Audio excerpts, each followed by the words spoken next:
Welcome to the video. This video brought to you in part by Dunkin' Donuts. They don't pay me or anything, but just in case they ever do decide to sponsor me, I really enjoy the smooth, bold taste of an original blend medium roast cup of Dunkin' Donuts coffee while creating the latest top-tier niche content for you guys. So for the finest cheap cup of coffee you can buy in mass production, America runs on Dunkin'. If you enjoy this video and like to see more, please remember to like, comment, and subscribe. This video is combining two things I have an interest in: pop culture media and historical scenarios. The question is, what would have happened if the Germans were given 250 suits of T51b Power Armor from the Fallout universe for the Battle of Berlin? As many people are aware, the Battle of Berlin was one of the final battles of the European theater, as the Soviet Union's Red Army invaded the capital of Germany on April 16, 1945. Ending the European half of World War II.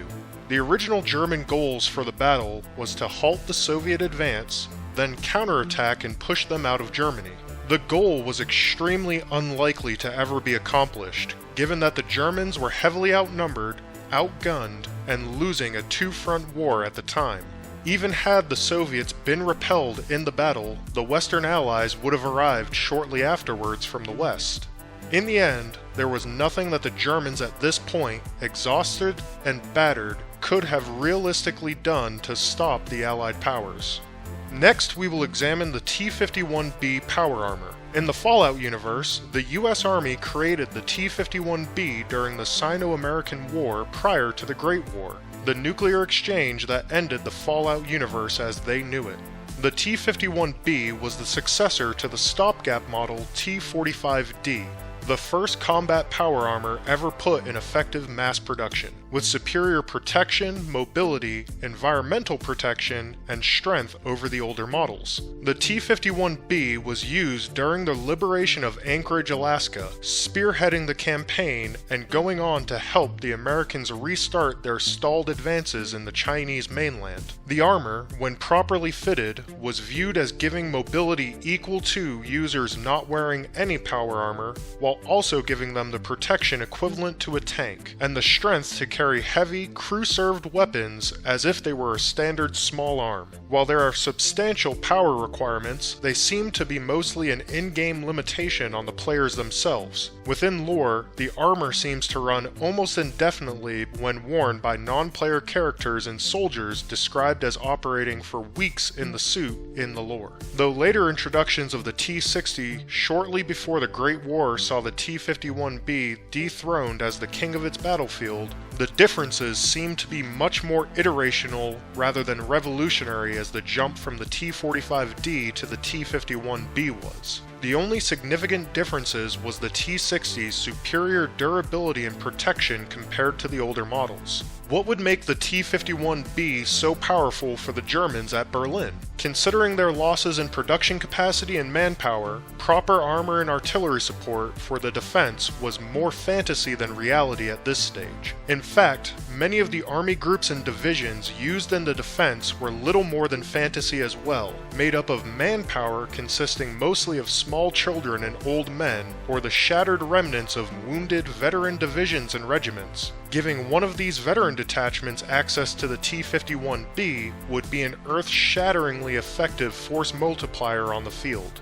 The equivalent of a walking tank immune to 90% of all fire on the battlefield, with the effectiveness of a veteran soldier, and carrying the heavy weapons loadout of a platoon's worth of soldiers. In fact, the largest challenge would be holding the gains made by these soldiers with the rest of the shattered Wehrmacht. Combined with the relatively small operational area that they would be operating in, namely that of a single city, these 250 power-armored soldiers would be absolutely devastating to face. Next, we will examine the tactics of the late war Wehrmacht.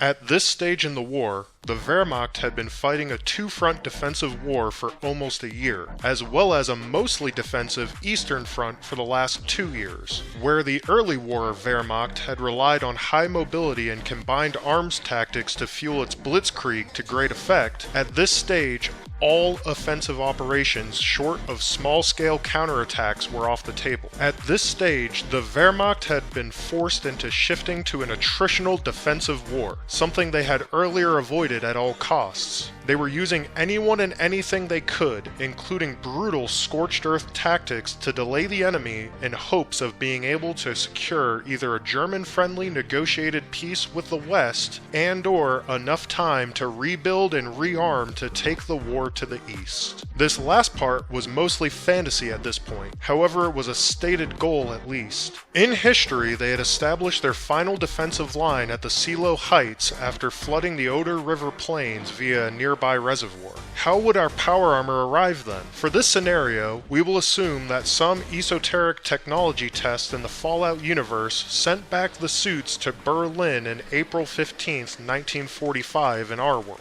Perhaps the first generations of teleportation technology later used by the Institute in Fallout 4. The Germans would find these suits and immediately begin studying them. As any instructions on the suits themselves would be unlikely, we will assume that the suits were stored in crates with the standard military technical documentation, including on fitting the suits and other such information, would be included and would not need translation from English to German, as we'll assume they have an English native speaker on hand.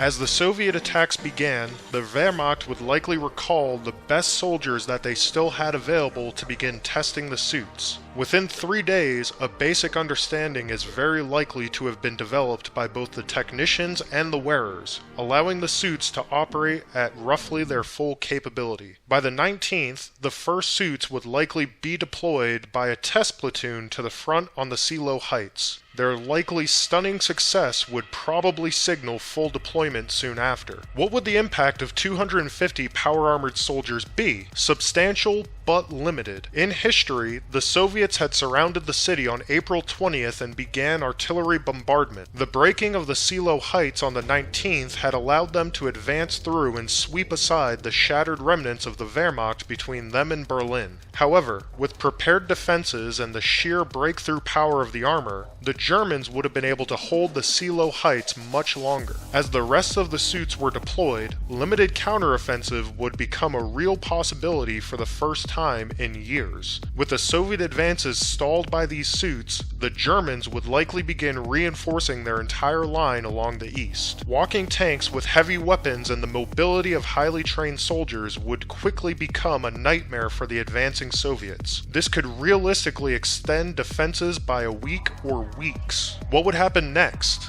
At this stage, the armor would be a huge boost to the Wehrmacht, but not an insurmountable one to the Soviets. While extremely damage resistant, power armor has proven, even outside gameplay, to not be invulnerable, especially on the battlefield where it will be facing tanks and artillery barrages. Even well-placed machine gun fire of sufficient caliber would likely wear down the armor itself eventually. And while they would likely take a lot of punishment, there was no shortage of Soviets to do the punishing, with the Germans outnumbered 2 or 3 to 1 at the time of the Battle of Berlin. What it would do is massively increase Soviet casualties, possibly doubling them from the 80 or so thousand killed in action and 280 or so thousand wounded. However, these numbers were out of approximately 2.5 million Soviet troops on that front, meaning that even had they broken the initial assaults, there would be a massive wave of troops to crash again and again against the walls until Berlin still eventually fell.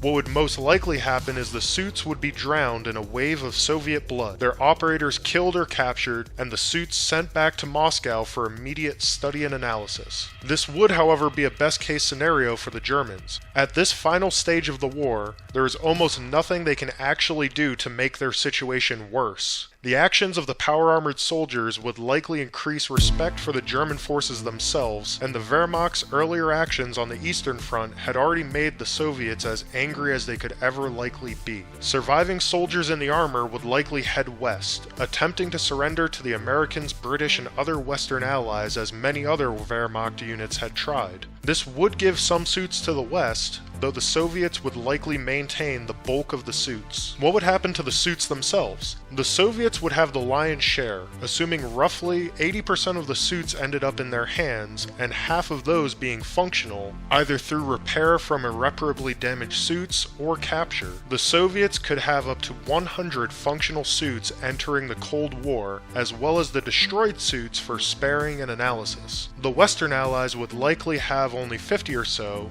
but most of those would likely be at least moderately functional, if not in good condition, by nature of their capture, namely surrender by the Wehrmacht. Luckily for the Allies, the Fallout universe suffered much cultural and technological stagnation starting in the 1950s, making the technology eminently reverse engineerable. The suits would provide huge boosts in hydraulics, since that was their primary movement mechanism. They would also boost gyroscopes and shock absorbing, since those were the big innovations made to the T51b frame. Material technology would also likely see a boost, with the armor of the suits made from composite materials described as polylaminate composites that combined with the shape of the suit to provide the durability, another thing that they would be able to learn from. Power storage and generation would likely be boosted as well, with the microfusion batteries that powered the suit being studied even at the cost of functional suits if needed. Finally, for the Americans at least, they would be working with their own technology. Everything would be using imperial measurements, they would have the manufacturing marks to study and analyze, and any technical documentation that they recover would be in English written by Americans of the quote-unquote same era. Any unknown words or references in the documents would be much easier to reverse engineer as an American than they would for anyone else. While the Soviets would have a huge boost in numbers and material to study, this edge may allow the Americans to at least stay in striking distance despite the lower number of suits they would have access to. How would this affect the Cold War then? Substantially. The competitive nature of both the West and Soviets would likely see the first prototype Gen 2 suits fielded by the mid-1950s, while the Generation 1 suits would likely see some limited use in the Korean War. Along with the first Gen 2 prototypes, neither side would likely want to risk their use on a large scale. Limited commando-style raids using the Gen 1 suits would likely be made, with each side attempting to recover any Gen 2 prototypes from the other that they could. By the 60s, the first Gen 3 suits that were of similar quality to the original Gen 1 suits would likely begin to appear. This would of course strongly boost the Americans during the Vietnam War, and similar to pre-Great War America in the Fallout universe, they would likely try to arm and equip as many of their forces as possible with the suits. While the North Vietnamese may receive some Soviet suits in response, by turning it into a conventional war, the Americans would have the advantage as they did during the North Vietnamese conventional offensives in history. Overall, the ability to safely walk the battlefield without fear of NVA or Viet Cong traps and ambushes may have allowed the Americans to win a strategic victory in Vietnam. Thank you for watching, everybody. Again, if you like these videos and would like to see more, please remember to like, comment, and subscribe. And if you have someone you think that would really enjoy seeing these videos, please share it with them. While I'd much rather live in a world where content speaks for itself, that is not the world of current YouTube. With this type of niche content, the only way for people that would actually enjoy to see it ever actually watching it is if viewers like you engage and share. Again, thank you for watching.